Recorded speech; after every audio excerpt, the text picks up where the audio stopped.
Guys, what do we do? Grade 11 geometry. Nelson. Circle geometry.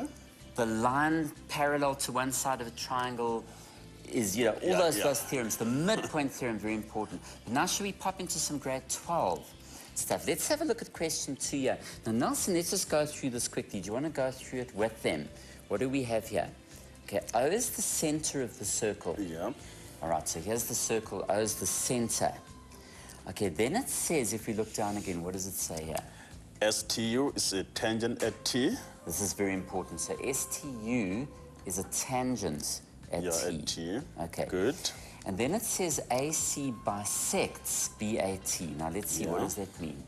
That AC bisects this angle BAT. So that means that this... A1 is A2. So that's definitely given to us.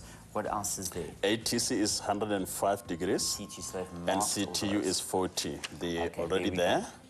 Okay, now what we're going to do, is we're going to put another picture on and then answer some questions. Guys, they love numerical stuff, so be aware of this. And then we've got, Nelson, I've got a juicy challenge for you guys. This is going to challenge Mzansi for sure. Okay, let's have a look at the picture. Now, what we've got here, this is A here. Let's make it nice and big. This is S, this is T and U, C, O, and B. Okay, now we've got the 1 and 2. Now, we've got this here as 105. Okay, 105 degrees, and this here is 40 degrees over there. Okay, 40 and 105. Maybe we can make it even clearer for them, and Nelson, what do you think? Let's make this pretty bigger and clearer. So we can see we've got this information. So we've got this equals this.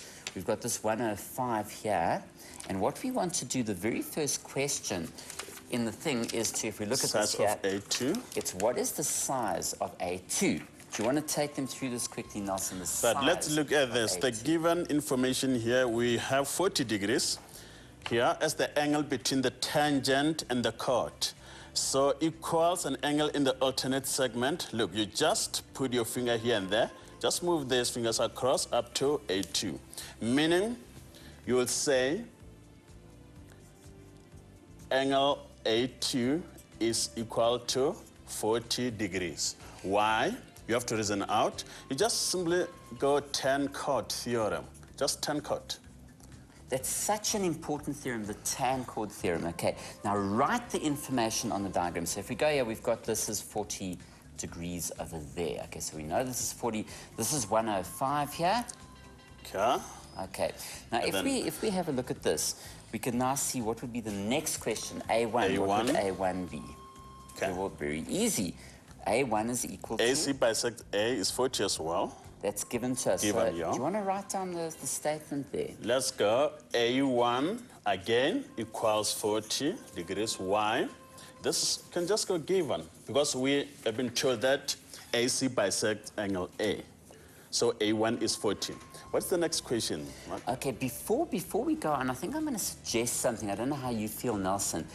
When you've got the information on, add on stuff in the diagram, okay? Yes, all right, let's have a look. Mark. So if this is 40 and that's 105, then clearly this angle here must be 35. 35, because how does that work? 105 40, plus, 105 plus this is 140 plus 40 is 180. We've got this here. Interesting. What can you tell me about this O1 here, Nelson? This is quite interesting. O1 angle at the circle, and this is the central angle. So this is double that. If you have 40 here, you double it to get O1. Okay. Angle at the center is twice the angle at the circle. It kind of works like karate. It's, you know, remember I do angle at center, Jackie Chan style. See, Amanda? Then you get 80. And I can also go Jackie Chan, that way. So, you see. And angle at center. I can make the muscles. You see, don't forget that. Okay, also don't muddle up angles in the same segment. And don't have this to get 20. This is not 20.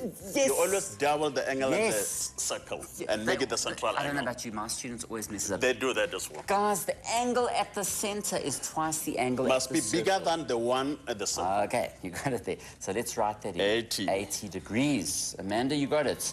You double the cool. one. But what are at the this? center. And then these guys are radii. Now, what do you know? Come on, what is an isosceles triangle? Let's see if you would talk An isosceles triangle, there's like a number of things that you can say about an isosceles triangle. And I'm sure the people at home know them.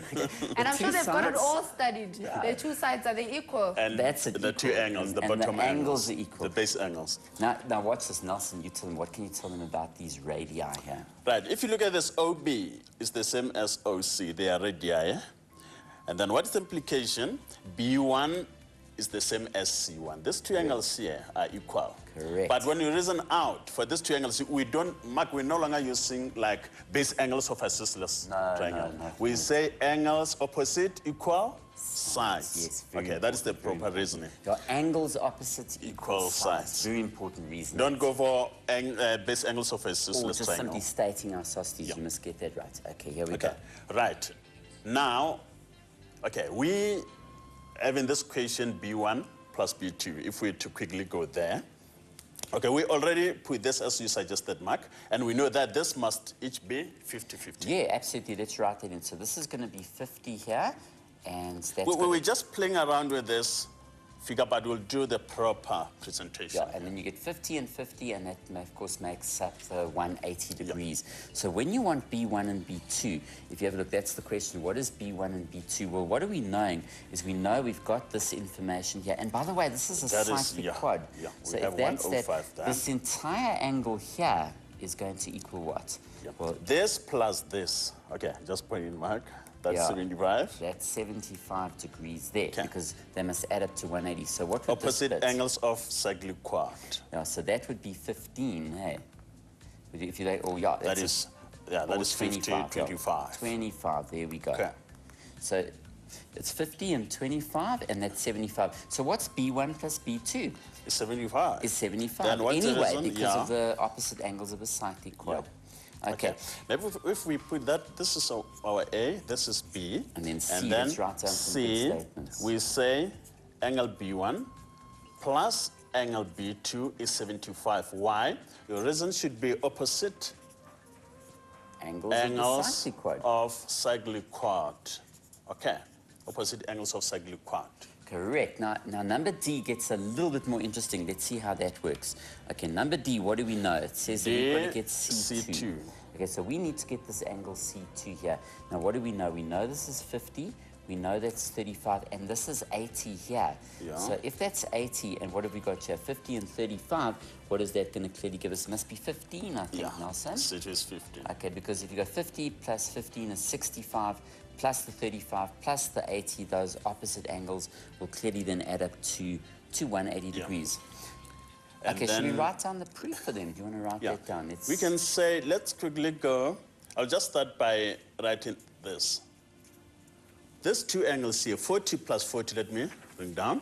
These two angles here, 40 plus 40, plus these three angles here. I'll just write the magnitude. 50 degrees plus 35 degrees. 35 degrees plus C2. This is too long, Mark. Equals, this two must be 180. Equals 180. Then we say opposite angles of a cyclic quad. Right, from there, if you transpose your number or the equation, you'll find C2 as 15 degrees. Okay. You simply add this and transpose. And there we go. So watch out, guys. The numerical things are so important when we're dealing with geometry. Okay, so